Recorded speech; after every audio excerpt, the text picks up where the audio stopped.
আমরা আজকে একটি হাঁসের খামার পরিদর্শনে আসছিলাম। মোটামুটি এ ভাইয়ের ১৬০০ হাঁসের বাচ্চা।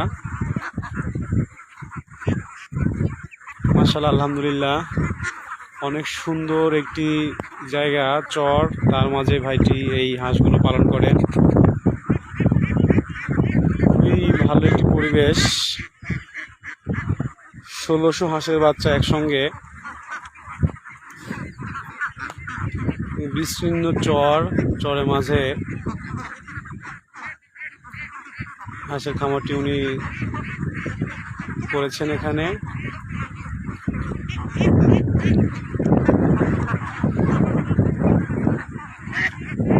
আমরা ভাইটির সাথে একটু কথা বলবো।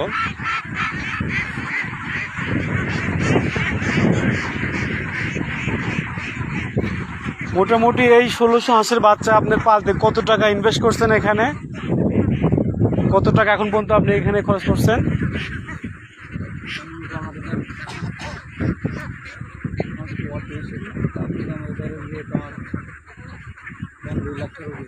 এখন পর্যন্ত ২ লাখ টাকা চলে গেছে এখানে।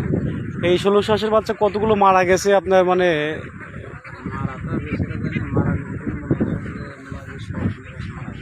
শখানেকের মতো মারা গেছে মাঝখানে, হাঁসের মাঝখানে। আর এই যে আপনি হাঁস পালন করতেছেন, এতে যে আমাদের পানি সম্পদ কর্মকর্তা যে উপজেলা থেকে, ওনারা কোনো সেবা দেন আপনি এখানে? কোনো সেবা দেয় না, আপনি নিজ উদ্যোগে এটা খামার করছেন। এত বড় যে এতগুলো পানি এখানে আপনি পালতেছেন, এখানে ওনাদেরকে আপনি অবহিত করছেন যে আমি এত বড় একটা হাঁসের খামার করছি? যেটা বলতেছিলেন যে আপনার আসলে কলেরা হয়েছিল, কলেরা হওয়ার কারণে আপনার অনেকগুলো হাঁসের বাচ্চা মারা গেছে, এতে আপনি তাদের সাথে যোগাযোগ করেননি? যে উপজেলাতে পানি সম্পদ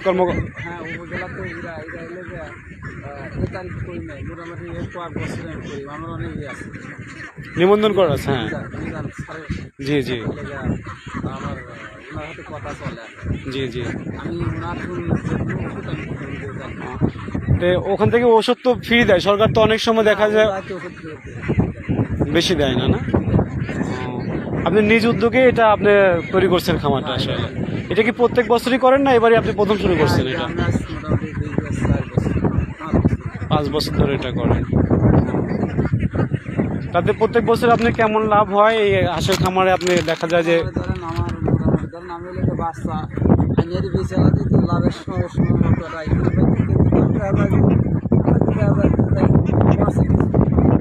আপনি কি এটাতে শুধু ডিম বাচ্চা উঠে ডিমের সময় মাংসের জন্য বিক্রি করে দেন? ডিমালার নিয়ে যায়। তাতে কয় মাস পালন করেন আপনি এটা?